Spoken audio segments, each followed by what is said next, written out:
कहानी की शुरुआत होती है स्पेन के एक छोटे से शहर में, जहां विसेंटे नाम का एक आदमी दुकान में घुसा और शराब की बोतल्स अपनी जैकेट में छिपा ली। वहीं बाहर उसके बेटे इयन ने अपनी जादुई शक्ति से ऐसा माया जाल बनाया जिससे दुकानदार को चोरी दिखाई ही नहीं दी। विसेंटे एक चॉकलेट खरीद कर बाहर आ गया। इयन ने अब भी अपना जादू बरकरार रखा था, पर अचानक वहाँ कुछ लड़कियों ने इयन का ध्यान भटका दिया और उसका जादू टूट गया। तभी दुकानदार को चोरी का पता लग गया और वो विंसेंट के पीछे दौड़ी। तभी इयन ने फिर से जादू किया, जिससे औरत को लगा कि उसके हाथ में बंदूक है, पर वो रुकी नहीं और इयन ने गोली चला दी। अब विसेंटे तुरंत इयन को लेकर भाग निकला और उनके पीछे पुलिस पड़ गई। उधर ऑफिसर ने जैसे ही औरत को उठाया तो गोली के निशान गायब हो गए। वहीं जब पुलिस उन तक पहुंचने ही वाली थी तो इयन ने फिर से जादू किया, जिससे पुलिस को लगा कि वो बाएं मुड़ गए हैं। पर थोड़ी दूर जाते ही जादू फिर टूट गया और पुलिस फिर से उनके पीछे लग गई। तब इयन ने अपने पिता से कहा कि वो जादू से अरबपति बन सकते हैं, फिर ये छोटी मोटी चोरियां क्यों करवाते हो। इस पर विसेंटे ने कहा कि ऐसा करने पर कुछ खास लोगों को उसकी शक्तियों का पता चल जाएगा,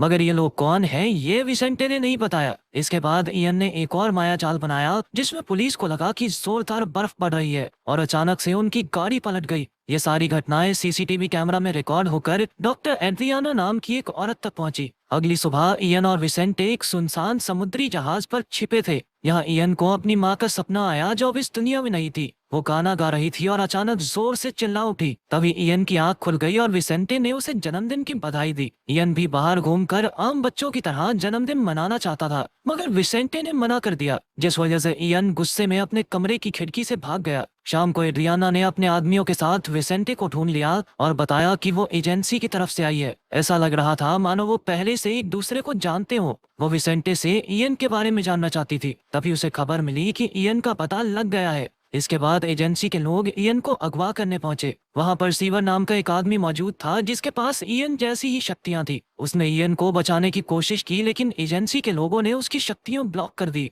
फिर वहां एस्टर नाम की एक लड़की और एक एजेंट आया जो इयन को बाहर ले आए। वो उसे वैन में एड्रियाना के पास ले गए, जिसने विसेंटे को भी अगवा कर रखा था। वैन में जाते ही उन्होंने इयन को पकड़कर हेलमेट लगा दिया और फिर जबरदस्ती उसके खून का सैंपल लिया। कुछ समय बाद जब इयन की आंख खुली तो वो एजेंसी के हेडक्वार्टर्स में था। तब एड्रियाना ने उसे बताया कि एजेंसी कॉन्साइंस नाम के ग्रुप के खिलाफ लड़ रही है, जिसे इयन जैसी शक्तियों वाले लोगों ने बनाया है। ये लोग पूरे देश को अपनी मर्जी से चलाते हैं, जिस वजह से सरकारें तो बदलती रहती हैं, मगर देश वही का वही। इसलिए एजेंसी कॉन्साइंस को हराकर फिर से डेमोक्रेसी लाना चाहती थी। एड्रियाना ने कहा कि परसीवर कॉन्साइंस के लिए काम करता है और वो भी इयन को अपने साथ जोड़ने की कोशिश जरूर करेगा, पर उसे परसीवर के साथ नहीं जाना चाहिए। असल में एड्रियाना इयन के खून से उसकी शक्ति के सैंपल्स निकालकर कॉन्साइंस का सामना करना चाहती थी। फिर जब इयन ने अपने पिता से मिलने की बात कही तो एड्रियाना उसे विसेंटे के पास ले आई। विसेंटे ने इयन से कहा कि एजेंसी सिर्फ उस पर एक्सपेरिमेंट करके उसका इस्तेमाल करना चाहती है। तो एड्रियाना ने इयन को विंसेंट का दिमाग पढ़कर सच जानने को कहा। अब इयन विसेंटे के दिमाग में घुसा और उसने देखा कि कई साल पहले विसेंटे एजेंसी के लिए ही काम करता था, और जब इयन एक बच्चा था तो विसेंटे ने उसे चुरा लिया। एड्रियाना ने उसे रोकने की कोशिश की तो विसेंटे उसे धक्का देकर भाग निकला। तभी इयन असलियत में लौट आया और उसे यकीन ही नहीं हो रहा था कि विसेंटे उसका असली पिता नहीं है। एड्रियाना ने कहा कि हो सकता है कि उसकी माँ अब भी जिंदा हो। इसके बाद हमें पता चलता है कि इन शक्तियों का फॉर्मूला कई साल पहले डॉक्टर किन्स्की ने बनाया था। जिसे भी ये शक्ति मिली वो परसीवर बन गया, मगर फिर वो लोग बच्चे पैदा नहीं कर सकते थे। अब एजेंसी को इयन के खून में कोई फॉर्मूला नहीं मिला, जिसका मतलब था कि इयन को ये शक्तियाँ किसी केमिकल से नहीं बल्कि अपने माँ बाप से मिली है। यानी उसके माँ बाप दुनिया के पहले परसीवर्स थे जो बच्चा पैदा कर पाए। तब एड्रियाना को एहसास हुआ कि शायद इयन को वो खास ताकत भी मिल गई होगी, जिससे वो लोगों का दिमाग अपनी मर्जी से चला सकता है। कुछ समय बाद एस्टर इयन से मिलने आई और उसने कहा कि ये लोग सिर्फ एक्सपेरिमेंट के लिए तुम्हारा इस्तेमाल कर रहे हैं, इसीलिए तुम मेरे साथ भाग चलो। जैसे ही वो दोनों दरवाजे पर पहुंचे तो अचानक कई गार्ड्स ने उन पर हमला कर दिया, और एस्टर ने बड़ी बहादुरी से उनका सामना करके एक एक को धूल चटा दी। जानने से पहले इयन ने विसेंटे को भी साथ ले लिया, क्योंकि अभी उसे और भी राज जानने थे। जल्द ही गार्ड्स को खबर लग गई, पर तब तक वो लोग फरार हो गए थे। तब परसीवर भी उसे ढूंढता हुआ आ गया, पर इयन ने अपने माया जाल से उसे भी धोखा दे दिया। आखिरकार वो तीनों एक होटल में रुके। अगली सुबह वो एस्टर के साथ एक बैंक में गया और उसने कैशियर को खाली कागज देकर जादू कर दिया, जिससे कैशियर को लगा कि ये तो एक चेक है, और उसने इयन को ढेर सारे पैसे दे दिए। अब वो कमरे में आकर नाच रहे थे कि अचानक परसीवर के आने की आवाज सुनाई दी। तभी इयन ने फिर से माया जाल बनाया, जिससे परसीवर को एक पुराना खाली कमरा दिखाई दिया। पर जैसे ही उसने शीशे से कपड़ा हटाया तो सच सामने आ गया, क्योंकि उनका जादू शीशे पर काम नहीं करता था। अब इयन और परसीवर में लड़ाई छिड़ गई। परसीवर ने इयन के दिमाग में जाकर देखा कि वो पोलैंड जाकर उस साइंटिस्ट को ढूंढना चाहता है जिसने ये फार्मूला बनाया था। ये देखकर परसीवर ने इयन को छोड़ दिया और वो वहां से चला गया।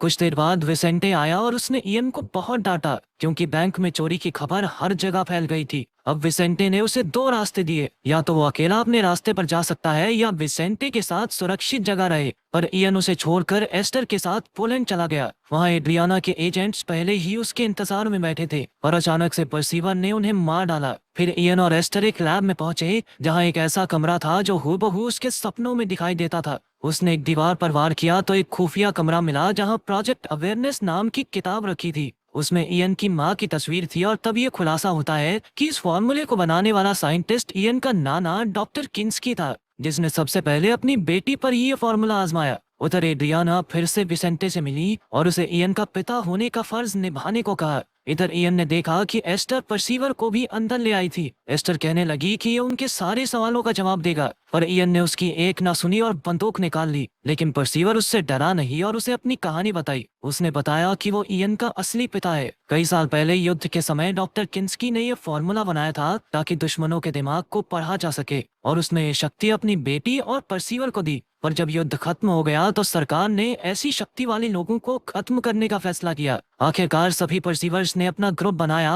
और अपनी शक्तियां छिपाकर आम जिंदगी जीने लगे। और फिर एक दिन इयन का जन्म हुआ। खैर तभी एजेंट्स ने वहां हमला कर दिया, इसीलिए एस्टर इयन को बचाकर परसीवर के घर ले आई। इधर परसीवर ने डटकर एजेंट्स का सामना किया, पर आखिरकार वो पकड़ा गया। फिर उसे एड्रियाना की लैब में लाया गया, जहां उसने बेहद दर्दनाक एक्सपेरिमेंट्स करके परसीवर के खून से फॉर्मूला निकालने की कोशिश की। मगर फॉर्मूला उसके खून में इतना घुल चुका था कि उसे निकाला नहीं जा सकता था। जब परसीवर अकेला था तो उसने रोबोट की आंखों में देखा और उसके कंट्रोलर का दिमाग अपने कब्जे में कर लिया। इसका मतलब ये था कि परसीवर के पास लोगों को काबू करने की भी शक्ति थी, और इसी तरह उसने खुद को आजाद कर लिया। उधर परसीवर के घर जाकर इयन ने देखा कि उसकी माँ अब भी जिंदा थी, लेकिन दर्दनाक एक्सपेरिमेंट्स की वजह से उसकी हालत मुर्दों जैसी हो गई थी। इयन अपनी माँ के दिमाग में गया और तभी परसीवर भी वहाँ आ गया। उसने इयन को दिखाया कि कैसे एजेंसी ने उसकी माँ पर अत्याचार किए थे। तब उसकी माँ ने फॉर्मूले को एक याद बनाकर इयन के दिमाग में भर दिया था। परसीवर को भी ये फॉर्मूला चाहिए था जिससे वो खास लोगों की फौज बना सके। जैसे ही वो इयन की ओर बढ़ा तो एक अदृश्य दीवार ने उसे रोक लिया। तब इयन समझ गया कि उसकी माँ परसीवर को फॉर्मूला नहीं देना चाहती। आखिरकार वो असलियत में लौट आए और इयन की माँ चल बसी। उसी वक्त कई एजेंट्स कमरे में घुस आए, पर इयन बहुत गुस्से में था। उसकी भी तीसरी शक्ति जागृत हो गई थी, जिससे उसने एजेंट्स का दिमाग काबू करके उनसे एक दूसरे पर गोलियां चलवा दी। फिर वो बाहर आया तो एड्रियाना अपनी फौज के साथ तैयार खड़ी थी। इयन ने उन पर भी जादू कर दिया, जिससे उन्होंने एक दूसरे पर बंदूकें तान दी। तभी विसेंटे वहां आया और उसने इयन से कहा कि परसीवर सिर्फ उसका इस्तेमाल कर रहा है। उसके बहकावे में आकर इतने लोगों का कत्ल करना ठीक नहीं है। तभी परसीवर ने इयन को विसेंटे को मारने को कहा, मगर इयन तो सिर्फ एजेंसी से बदला लेना चाहता था। फिर विसेंटे ने कहा कि ये परसीवर कुछ भी कहे, ये तेरा बाप नहीं है, क्योंकि इसने पाल पोस के थोड़ी बड़ा किया तुझे। अचानक परसीवर ने विसेंटे को गोली मार दी और तभी इयन का जादू टूट गया। फिर परसीवर एस्टर को लेकर वहां से भाग गया। इयन ने विसेंटे को संभाला तो विसेंटे ने उसे अपने दिमाग में जाने को कहा। इयन ने देखा कि उसकी माँ ने ही इयन की जान बचाने के लिए उसे विसेंटे के हवाले किया था। विसेंटे ने अपनी पूरी जिंदगी इयन की रक्षा करने में बिता दी, और ये सब देखने के बाद इयन फूट फूट कर रोने लगा। आखिरकार विसेंटे की मौत हो गई और अब इयन ने गुस्से में बंदूक उठाई और परसीवर को ढूंढने निकल पड़ा। परसीवर पास की एक बिल्डिंग में एक पार्टी में छिपा हुआ था। अब इयन एस्टर की आवाज का पीछा करते हुए वहां पहुंच गया और उसने अपनी शक्तियों से सभी लोगों को नीचे गिरा दिया। तभी परसीवर सामने आया, जिसने एस्टर पर बंदूक तान रखी थी। अब इयन और परसीवर के बीच दिमागी लड़ाई शुरू हो गई, क्योंकि दोनों बंदूक पर कब्जा करने की कोशिश कर रहे थे।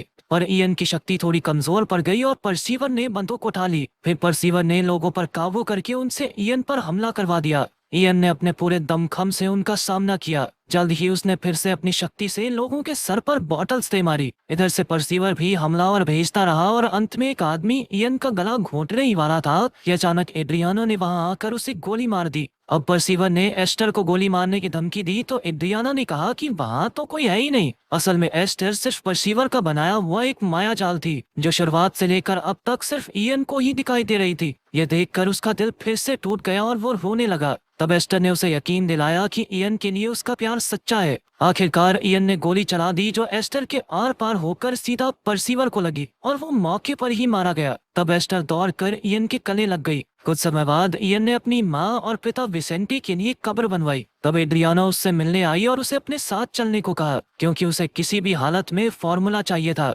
मगर इयन ने विसेंटे की तरह किसी की भी तरफ ना होकर इस युद्ध से दूर होने का फैसला किया। अगर वीडियो पसंद आई तो लाइक कर देना, चैनल को सब्सक्राइब कर देना। मिलते हैं अगली वीडियो में।